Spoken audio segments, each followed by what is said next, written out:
It's not yes or no, this or that, 5 of 9 criteria, but in body, speech, mind, it's rather how, describe, why, walk us through what happened, what is happening now.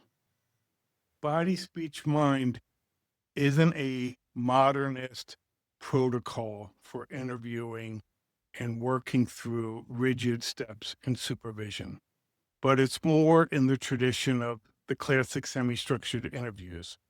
We have some structure to ground us, but really it's a embrace of discovery. So in this video, I want to talk about some potential questions that could be used in body, speech, mind supervision. In an earlier video, I shared some basic structure, body, speech, mind, and also some questions that people may ask.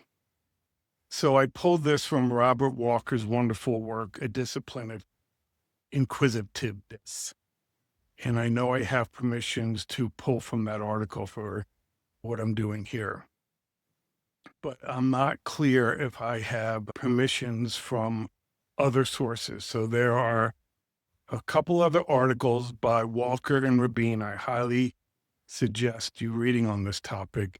And there's also other lists of questions floating around. But I just didn't feel comfortable using these without very clear written permission. I've asked for it, and perhaps I will receive it and then make a video about how other people have seen this. However, in preparation for this presentation, I found myself asking new questions that may not have been documented in the current literature or various handouts. So inevitably, the questions I came up with that to some degree are new, but really pulled from many factors, are really reflective of many of my interests, which would include exploring the complex web of karma and interconnectedness, or maybe in the West, what we might say ecological, a multicausal or multifactorial inquiry, the therapeutic relationship, postmodern pragmatism, but really any way that we can gather information to more deeply understand the client's life world, but also trying to understand the clinician's life world, particularly in their role as clinician for whatever setting and client they're working with. And to take it one step further, kind of an inquiry into the dynamics in the supervision group. And could that be informative about how we may be of the most benefit of those who we work with? So I pull from a variety of sources. You may recognize some of them: Buddhism, various case conceptualization models, some research methodologies, and intervention strategies across disciplines and theories. I want to break this up into body, speech, mind, but put the majority of the emphasis on what might be presented at the end of the body part of these presentations, or what might be presented in a generative phase after we've completed the body presentation. And of course, these are not rigid categories, but these are flexible, overlapping, limited by language, and seem to fit the current context that we're working in. And I see body, speech, mind, as well as I see the field, as constantly dynamic and constantly trying to meet the moment of the field, of the culture, and who we work with. So some questions I came up with about body, which are similar to other questions, are asking what is happening in your body as you spoke or as you heard the presentation. So many of these questions can be directed both at the presenter, but you can also ask these questions to yourself as a member of the supervision group, right? There's a old saying in psychoanalytic theory that behind every question, there may be a statement. So I would really welcome people to also give their statement when asking a question, right? This will be another perspective, another lens that we will get more information and understand the impact of the client and the presentation on everyone in the group. You could ask the therapist, what happens in your body when the client speaks, or what happens in your body when you speak to the client. So this is coming out of somatic awareness literature and body practice literature. Where and when do you tighten up? When do you open up? When do you brace yourself? When do you ground yourself? When do you become groundless in the work with being around this client? What body sensations might be marked by a shift? Do you feel more spaciousness at one moment, more constriction at another moment? Do you feel heat? Do you feel cold? So can we notice the sensations and maybe even query about the shift that may occur? How did the client's posture, movement, and pacing impact your internal experience? First, we'll hear a description of the client's posture, movement, but we also want to understand its impact on the clinician. When you describe the client posture, body movements, how does that impact your personal experience, your internal experience? Or the other group members could say how it impacts them, right? As you hear the phenomenological description that's in the body part of the presentation, what stands out? In this session, you can ask this of the clinician, and the members can also present what comes up for them. Can you describe what the space feels like between the two of you? Are you next to each other? Is one of you in front of the other? Is one of you above the other? Are you in the same room? Are you in different rooms? Is there a feeling of symbiosis or maybe extreme separation or individuation? And what metaphors, images, gestures, associations come to mind that might be helpful for you to share? Generally, my recommendation is don't share every passing thought, but if something comes up that seems to stick with you, that you have this gut sense, this intuition is important, please share it. So in the speech dimension, typical questions of what it's like to be with this person, in what moments did you feel most connected, most distant, what moments felt disruptive, and then a question of what are the pulls or inductions, or maybe we don't use these words. The big word for this would be complementary countertransference. Did you feel? But we keep it in simple language, right? What were you pulled to do? Who did you feel like? What is invited in this relationship? And what seems off limits? And then we could ask, what is the internal commentary or self-talk when you're with this person? And then you could also ask the group members to comment on what's their internal commentary or self-talk as they hear the presentation. So as we move into the mind section or into this, near the end of this, or what I call the generative phase, here's some more questions. So I think we could ask these about the client.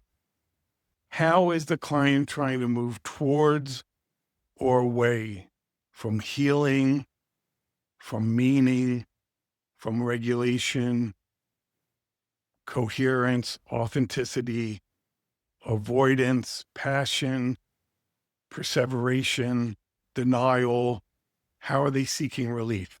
Of course, you wouldn't ask all of these questions, but perhaps this list gives you something that may be useful to ask if that comes alive for you with the client or when hearing the presentation.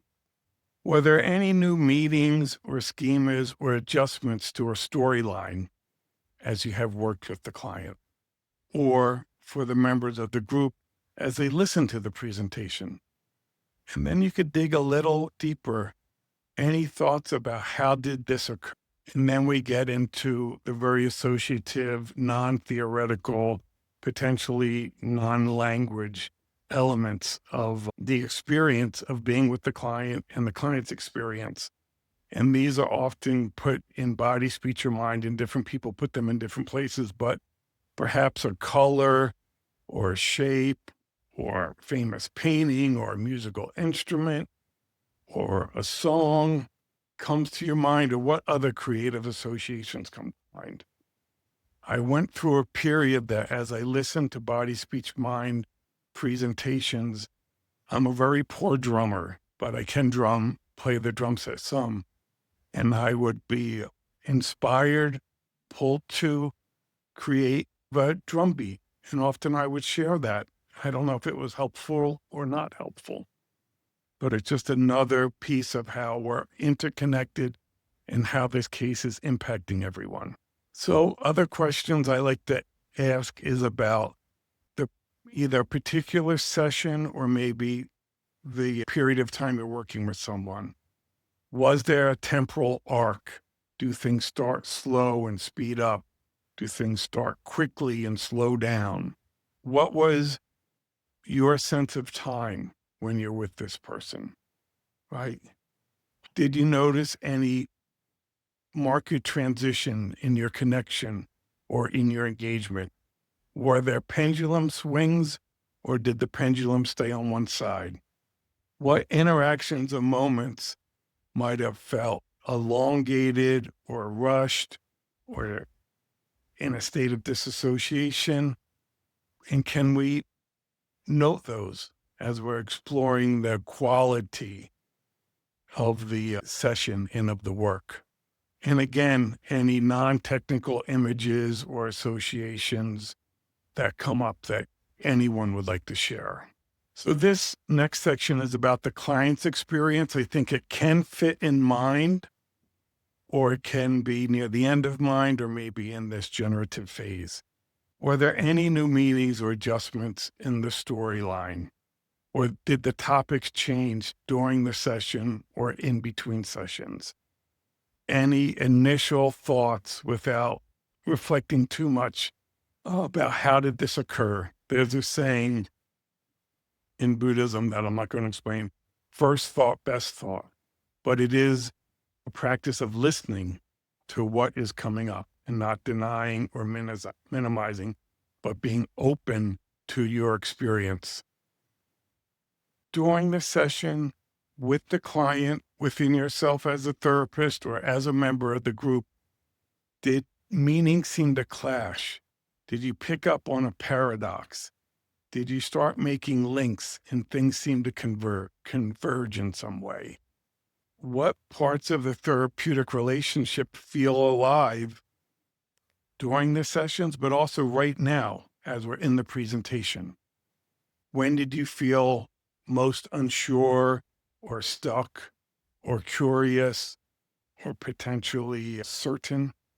What is your experience of comfort or discomfort around this person?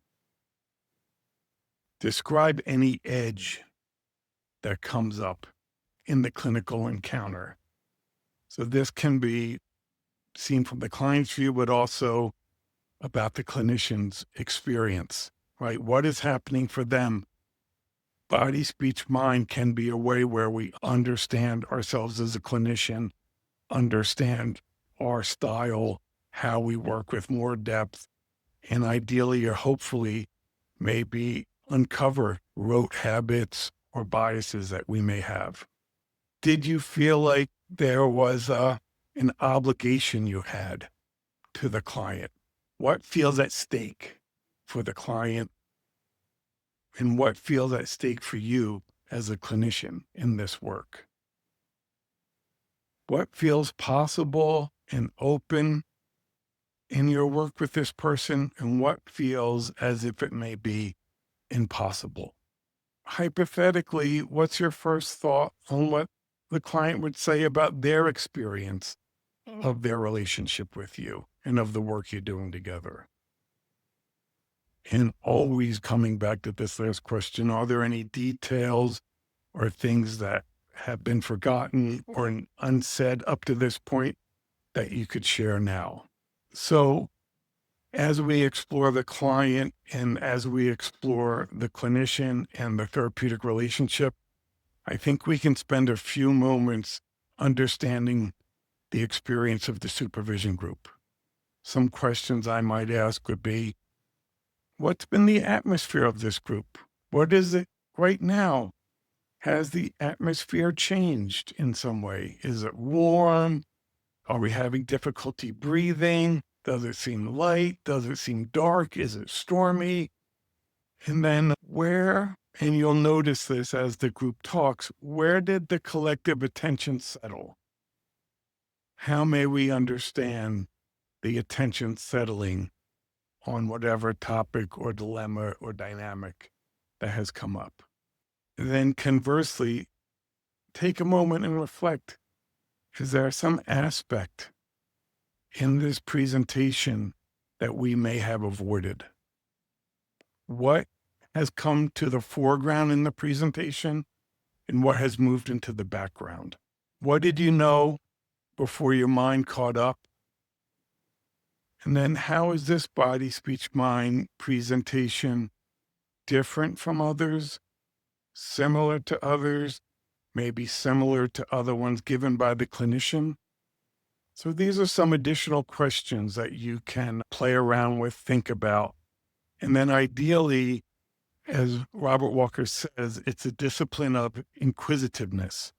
So we're staying open to our curiosity, what arises, what feels alive, what feels confusing, what are we pulled to know, maybe what are we pulled to avoid.